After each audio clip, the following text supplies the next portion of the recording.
Coming from exponential potential to not being able to pay for the rental or even a bill from the dental. Scene.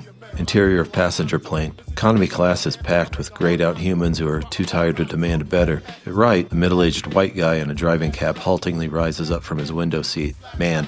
Hey, up there at 14F, could you shuffle the unique item deck? Voice from several rows up. Oh yeah, I got a unique item for you. Super bitches to slay them. It's all serious biz, no time remains for the cattle defecation. You spitting right in this brain, what the That snippet was from the script of my upcoming film, Gates on a Plane, about a guy who tries to prove that Arkham Horror 2nd Edition is a good travel game. Spoiler, it is not a good travel game. The character eventually gets gorilla taped into his seat after he crashes out while trying to explain the terror track to the plainclothes marshal sitting next to him. It's a comedy. This is episode 106 of Breakup Gaming Society, a podcast about solo life told via tabletop games, music, and stories for all people who love language, the act of play, and the occasional rant. I'm your host, the Colonel Hector Bravado in Starkville, Colorado. Let's look at what you can expect this time out. Game of the week. We're talking trick-taking games with Josh Buergel, who designed Fox in the Forest. Fox in the Forest was one of the early hits that predicted the rush of new designs that would remix trick-taking, a classic family card table mechanism, into a rainbow of new ideas. We're going to talk about a few of his favorite trick-takers and learn about how he got the itch to design another one. Look for a sneak peek of Josh's new work in this genre. Track of the week. Since our well-rounded guest for this outing is also a music head with a lot of curiosity and knowledge, he's taking over the DJ booth to zero in on part of a classic late 90s mix by Q-Bert of the legendary Invisible Scratch Pickles. He shows us what happens when a DJ with unmatched technicality puts those skills to use in a fun vinyl tour through classic break and sample sources. We're going to check out an early section where Q-Bert folds Bob James' Take Me to the Mardi Gras into new shapes. And lastly, it looks like tabletop's least interesting problem, buying a bunch of games and not playing them, is once again making the rounds. I'm going to weigh in on this for the first and last time. But that's last. First, we're going to talk to a brilliant dude in Game of the Week. Here it comes. bitch, I kicked it, yup, I kicked it, come on, you couldn't bang with this if your name was Genghis Khan. The first time I interviewed Fox in the Forest creator Josh Buergel, we didn't even talk about games. I wanted to talk tracks with him because he kept an entertaining daily music blog called 5 Random Songs. You'd get 5 new tracks from his broad listening career every day, along with a tight paragraph on each. That's my kind of curation. A couple of years ago, we went back and forth via email for weeks, trading tracks and stories about them from across the decades. That resulted in a post called What We Listen to and Why, a discussion with Josh Buergel. It was a blast. I can't imagine any other context that would have gotten me to give Irish black metal band Altar of Plagues a fair listen. So being a well-traveled guy with a good grounding in hip-hop, Josh will also be here for Track of the Week. But the first thing I wanted to hear about was the new game design he had in the works and how that connected back in time to Fox in the Forest, which helped ignite the trick-taking revival in hobby and strategy designs. Josh tells that story, shares a list of his favorite contemporary trick-takers, teases his next foray into the genre. That talk went like this. Hello, everybody, and happy December. This is the Lord Chief Rocka number 1. Today I have on the line Josh Buergel, designer of Fox in the Forest, and as we're going to learn, other things, and in general, massive brain and A1 crate digger. We're also going to have him on for Track of the Week. He picked up the Track of the Week, so that's going to be a double treat for you. How's it going, Josh? It's going great. Thanks for having me on. It's my pleasure. So just as a little bit of background, and Josh, if there's any other context I'm missing, a few years back, Josh designed and published a pretty big 2-person trick-taking game called Fox in the Forest. I remember, Josh, the first time I ever heard about it was Shut Up and Sit Down was quite kind to it. And I acquired it, I think, a few years later and played it with someone I was seeing at the time.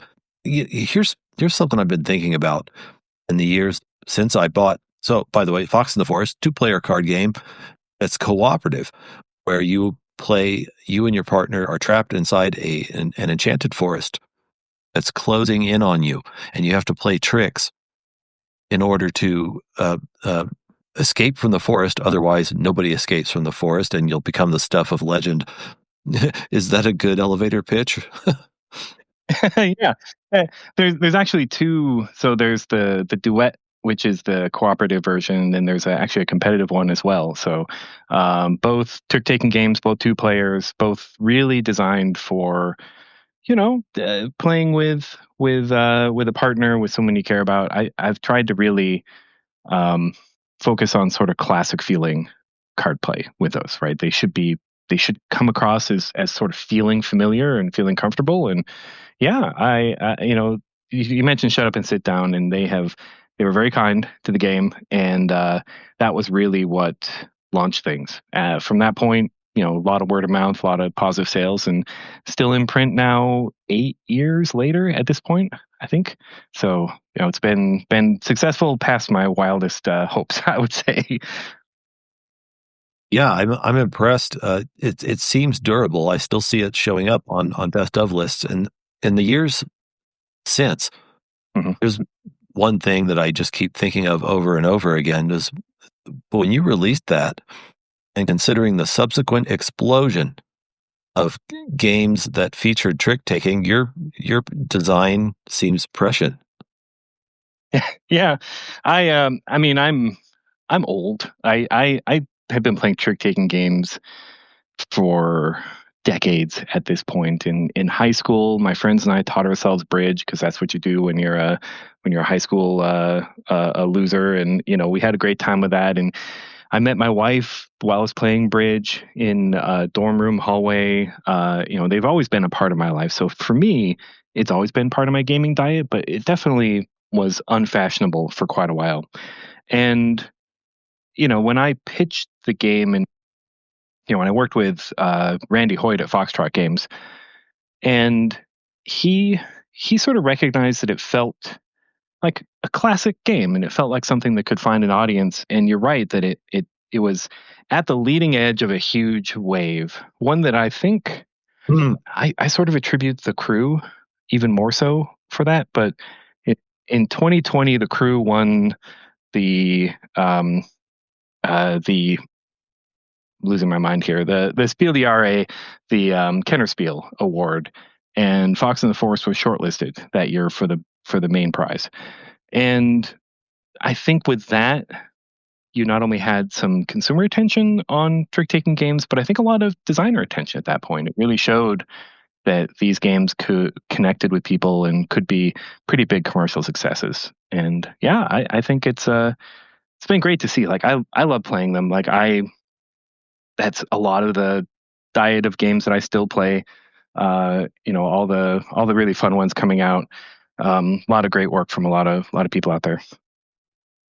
I don't watch it incredibly closely, but I feel validated knowing that you think the crew is sort of the hit that set off that design gold rush, because that was the next trick taker that was on my consciousness after that, and I had some cousins who are deeply into it show it to me a few years ago.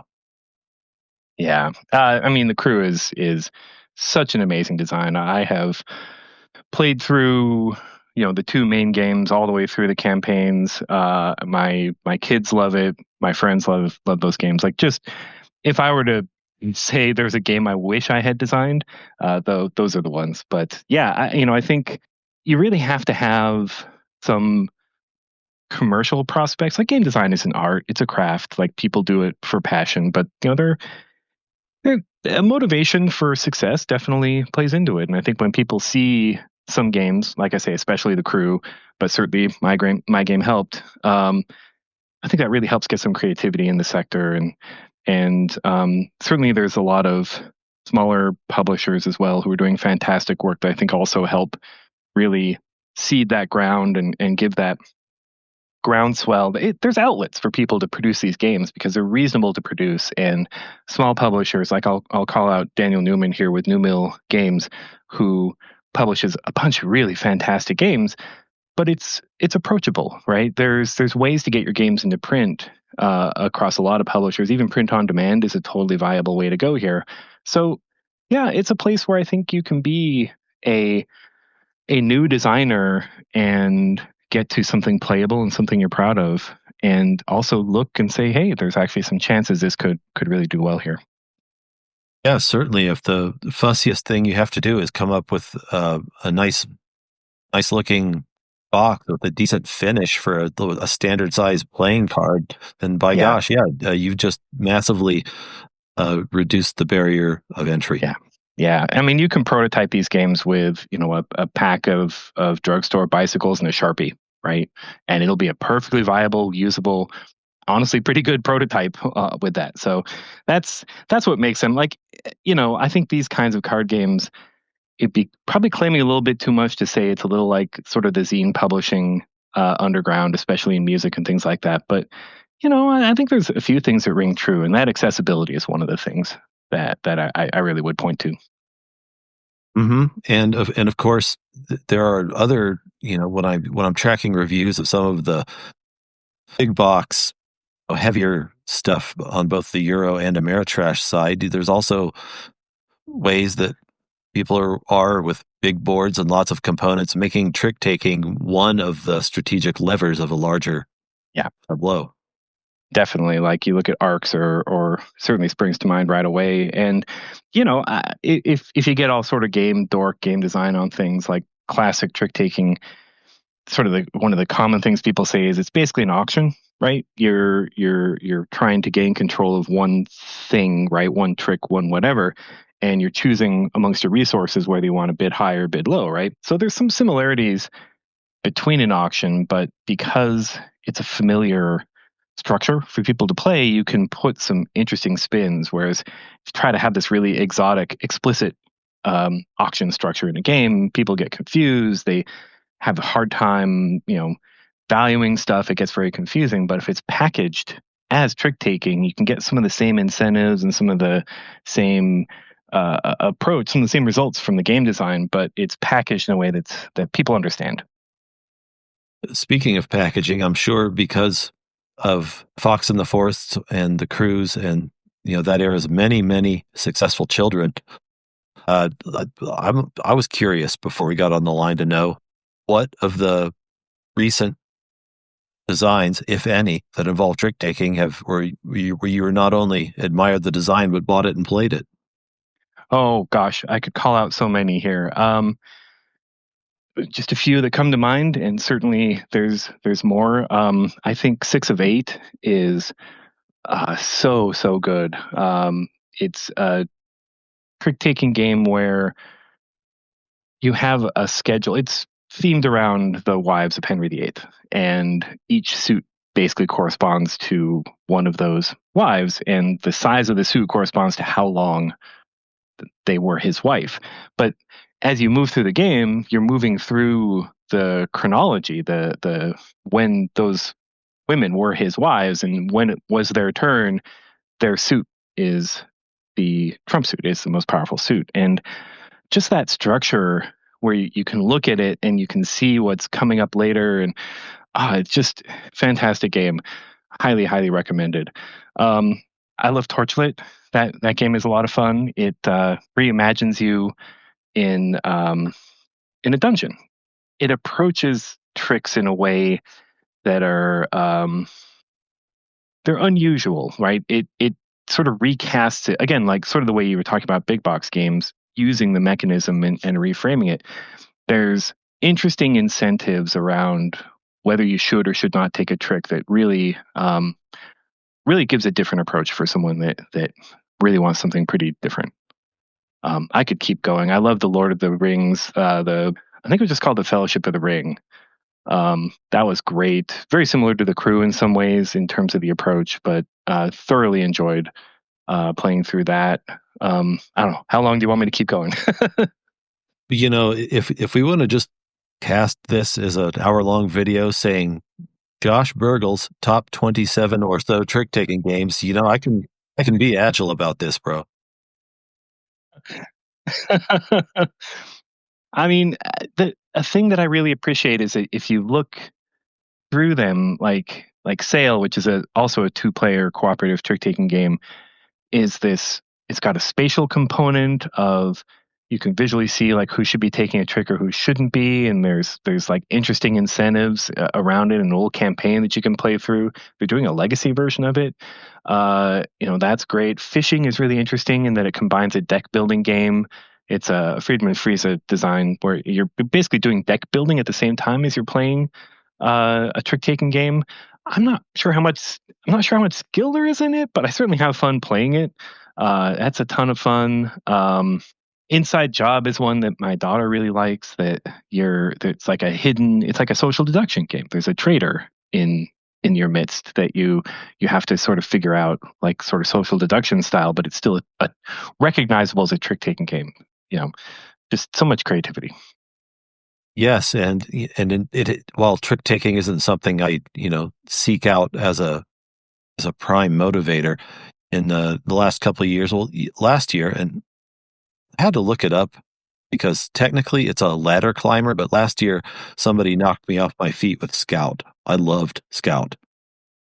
Oh, Scout is tremendous. Yeah, really great game, and again one that it feels pretty familiar. Like I've explained it to a bunch of people. I played it with a bunch of folks, and kind of after you explain it a little bit, you play around, you're like, oh, I get it. And then people are concentrating on the cards and they're figuring out where they can go and how to approach things. So, ladder climbing is great. There's a bunch of interesting ones. Gosh, what did I just play? Oh gosh. Oh, well, I was just playing Bacon the other day, which is one of their small box games, and it is it's from Sean Ross, who has been in the space for a very long time. He did Haggis, which is brilliant, taking a ladder climber to, again, a 2-player space through introducing something called bombs, which are they're kind of like being able to trump into a sequence. Like you can always play a bomb to a normal sequence of cards, and then it interrupts things and moves you forward. Adding that in there was such an innovation. Haggis is brilliant, but Bacon is another one of his designs. Greasy Spoon is a lot of fun. He does great work around these sorts of games, and they're really interesting. But yeah, Bacon is one of the all-play small box games, so it's super available.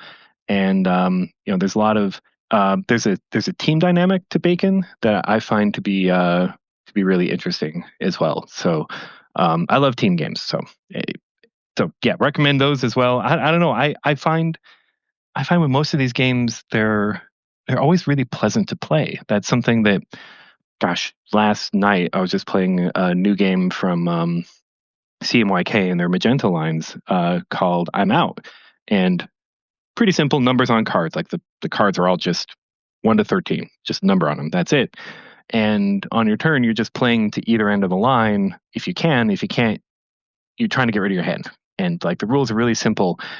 And, we played multiple hands in a row. I lost every one, and I enjoyed every minute of it. A big war game or something where you're worried about, oh, if I miss this and miss that, it's going to screw everything up. Like it can sometimes be hard to relax on those. You screw something up and you might have blown yourself out of the water for multiple hours on those. But there's an immediacy and a casualness to these sorts of games that make them very relaxing, very fun to play, even if you're getting your clock cleaned in them. I was, by the way, even though I demanded that my friend down at the local game shop break it out, I was terrible at Scout, and I always wanted to play again. It's the fluidity of the action, and you're right. It's not like if you mismanage your resources or your supply chain, in your mid-game, all of a sudden you squandered 2.5 hours and looked stupid doing it. Yeah. So, there's another one that I acquired, which I wanted to know is on your radar. A few episodes back, I did a partial review of Sykes-Picot from Hollenspiel. I have it here. I hugely admire everything Hollenspiel does. I have not had a chance to play it yet. I'm excited to. I really want to give it a try. And I think I might actually get a chance to a week from now. So unfortunately, I can't share my own impressions. But there's there have been a few games I can think of that have had that sort of historical theme with a trick-taking game. There's certainly that. There's Friedrich and Maria have a lot of card play on those games. as well that are like very recognizable, moving people around on a map style war game, but still has that kind of card play at the heart of it. And certainly something that I am trying to work on with a new game that I'm working on. And I'm glad you sensed that segue. It was imminent. So I've been talking to you and talked about. I know you do this as a sideline because you like to, and although you sort of hobbied your way into working on video games, but now you've hobbied your way back to a new title. How much do you want to tell us about it? It really came about from two things. One, I left my day job in the summer of 2024. All of a sudden, I had the summer to spend with my kids, with whatever I wanted to do, and no kind of formal job requirements, things I had to do. And so that was factor one. Factor two was we were visiting family and the power went out.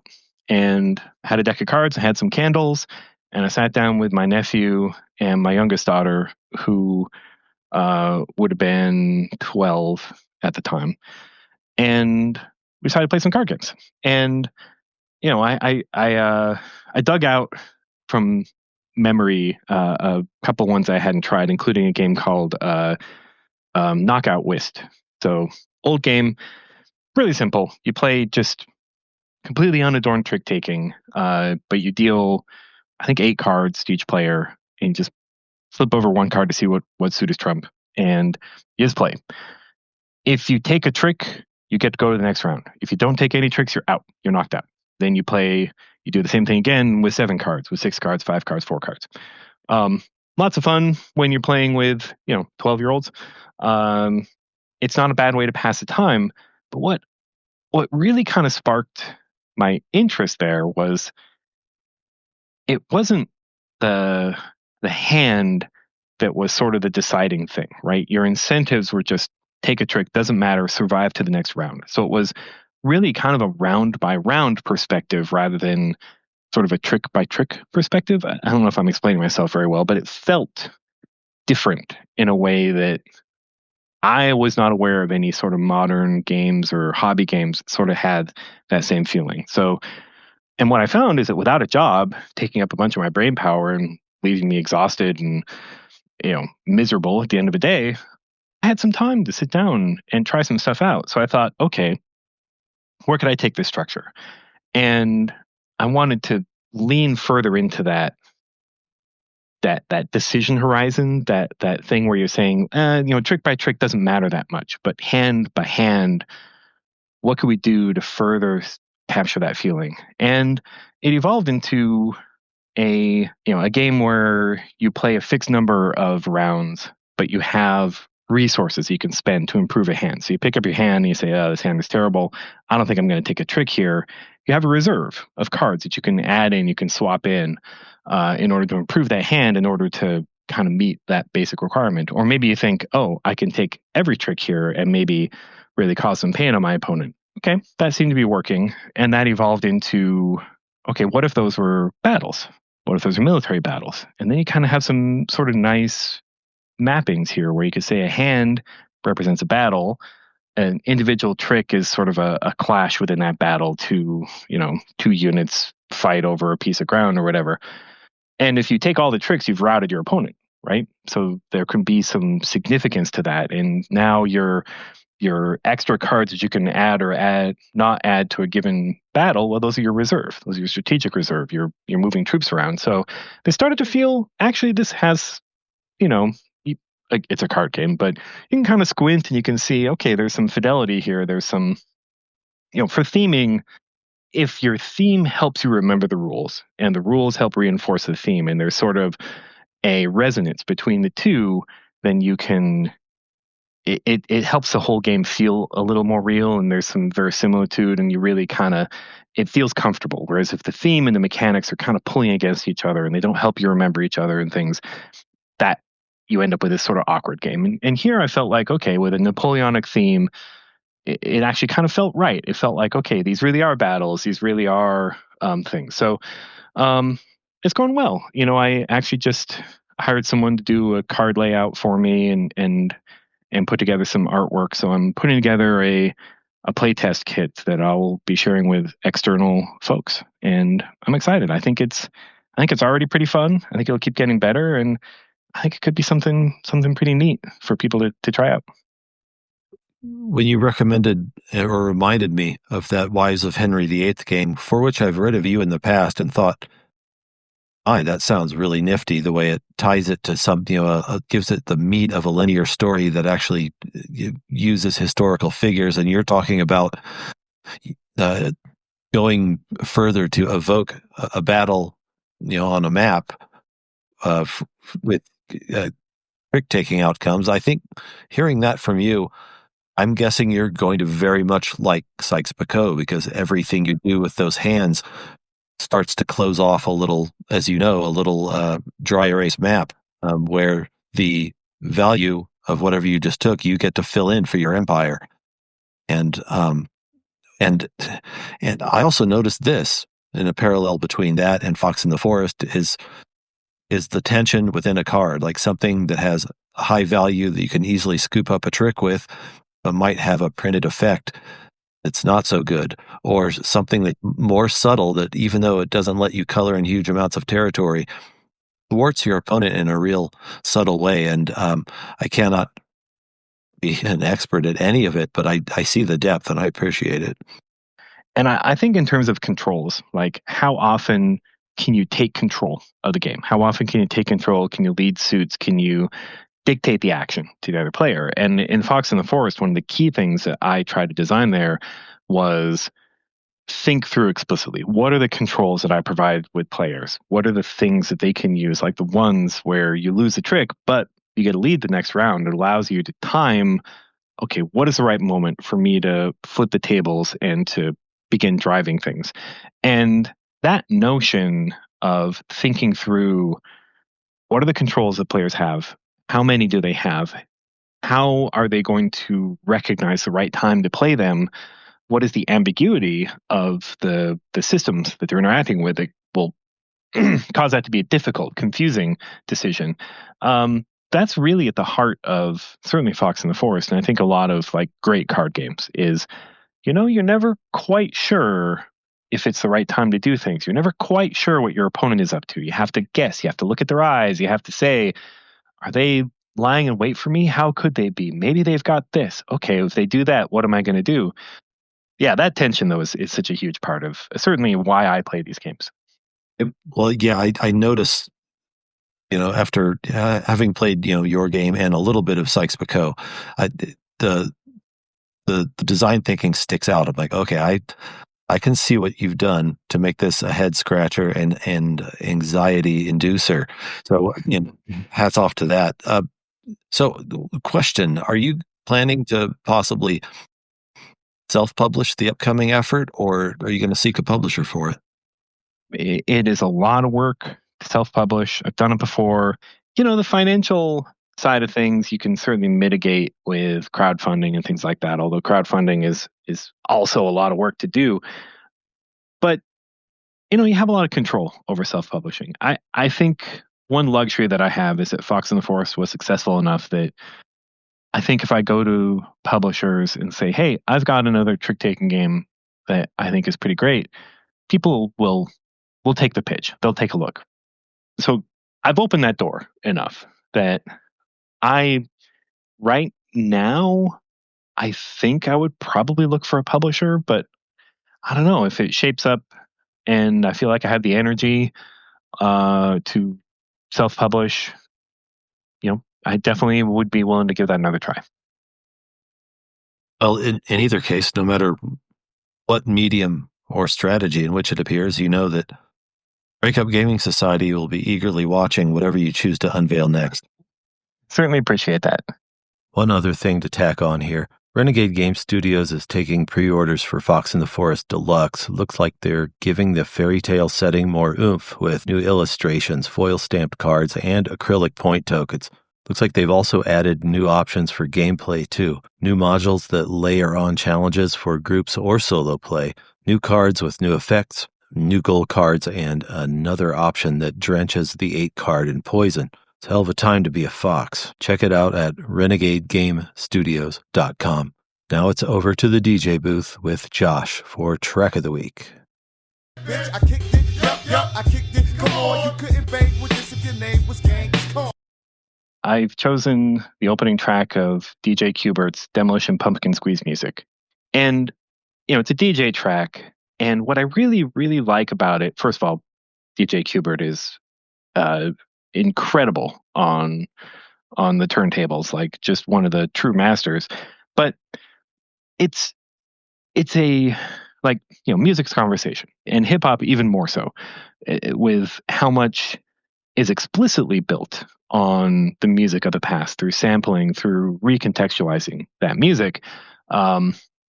It is very much a conversation. What I really like about this track, this song, is that it lets that conversation opens up a little bit more.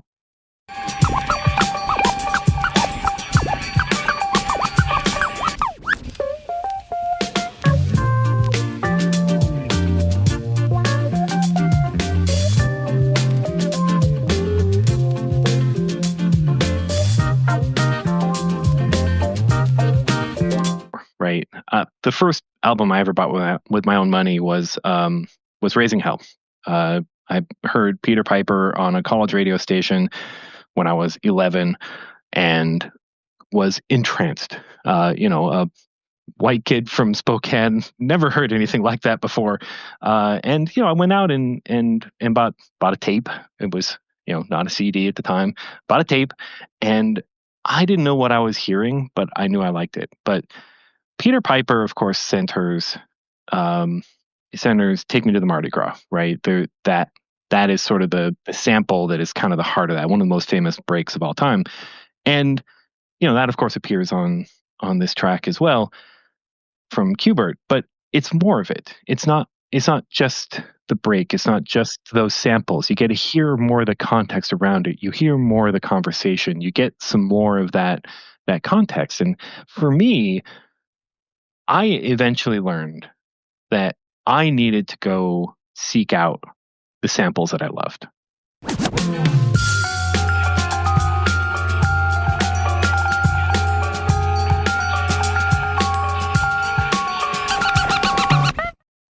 The Invisible Scratch Pickles is a Q-Bert, Shortcut, Apollo, and Mixmaster Mike, I think. Yep. Were four guys who were so technically ridiculous. Yeah. That, it was really nice to hear Q-Bert just play because I'd much rather hear them playfully reinterpreting a more blend-oriented thing than I want to hear 25 minutes of whipsaw scratching. Now, I like watching that stuff on video because you can see their technique, but I don't want to listen to it. I like stuff that has a groove to it, and it was really fun to hear Q-Bert relaxed and playful like this. And I will add on to Josh's recommendation of this is listen to the way he plays with the big extended synth note from Tom Sawyer by Rush at the beginning. It's awesome.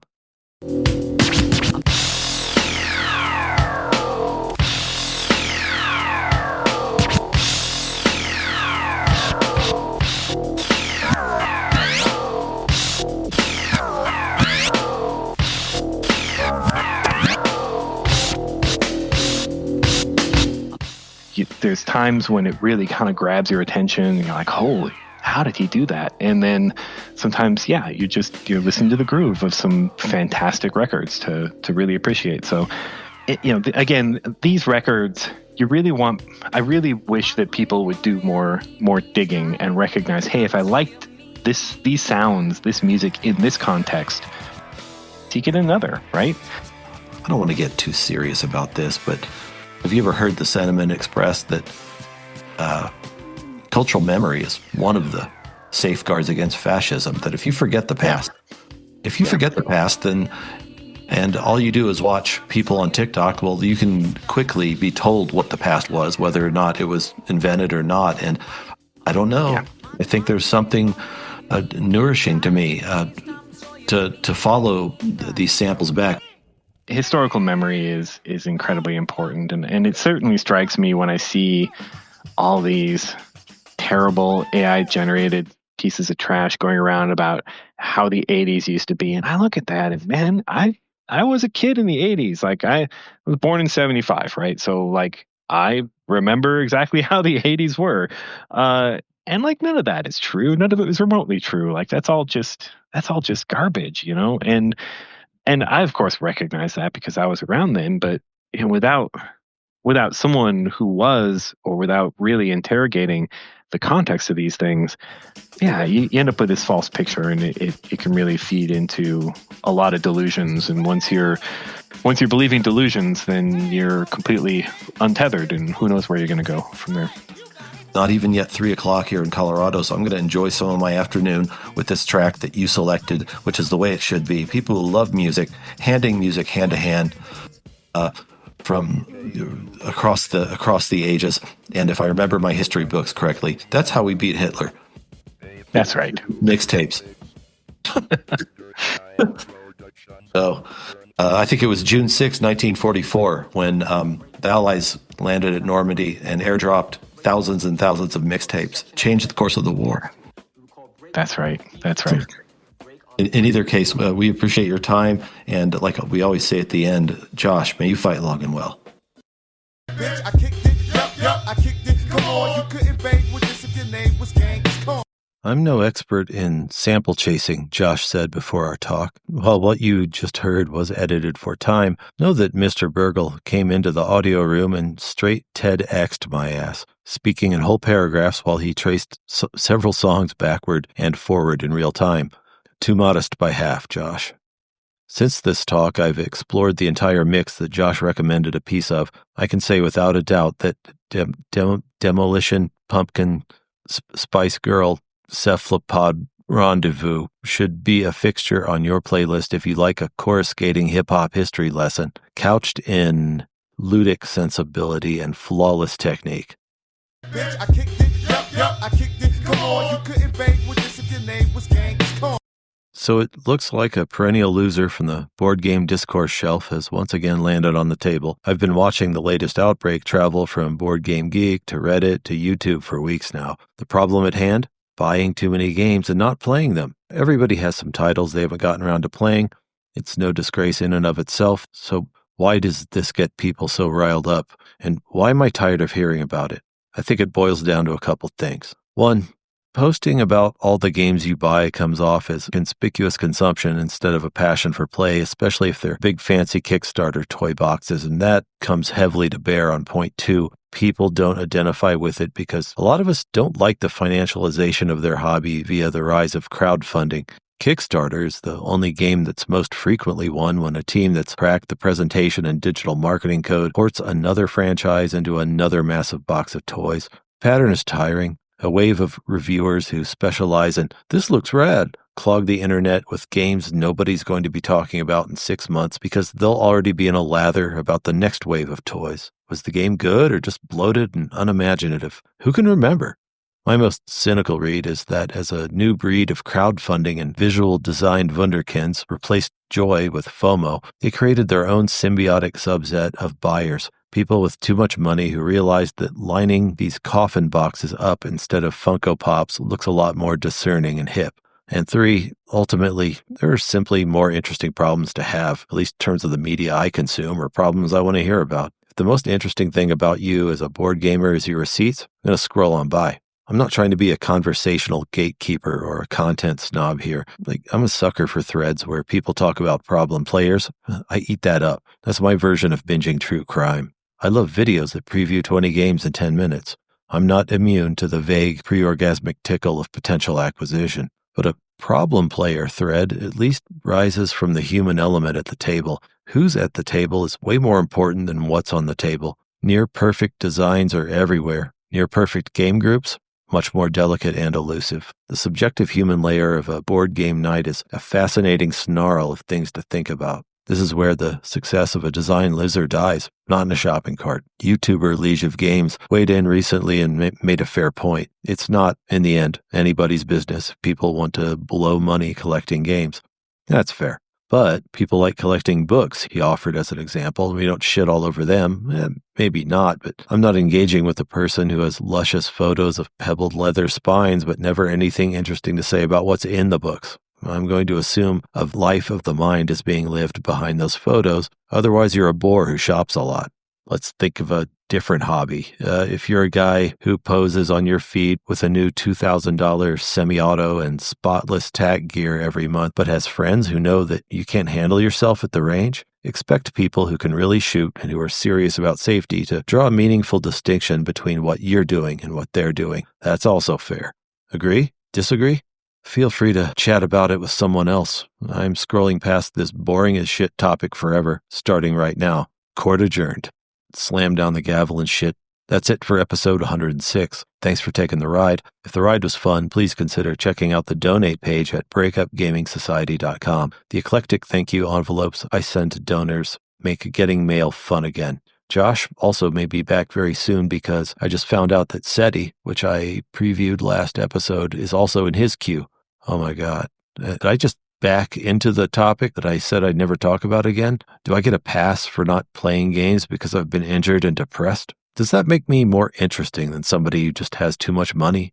Well, if you've made it to this point in the episode, I award myself a provisional yes. Also on the horizon, I'm lining up our resident indie TTRPG curation hound, Walt, for a talk on Ryutama. The titles in our series so far have pretty bleak subject matter, so we're going to do a palate cleanser with a game that lets you be a wandering bard in a magical Japanese countryside. I'm really hoping there's a way to advance your character's story by making up dirty songs. Until then, I remain your host and friend, the Colonel Hector Bravado in Starkville, Colorado.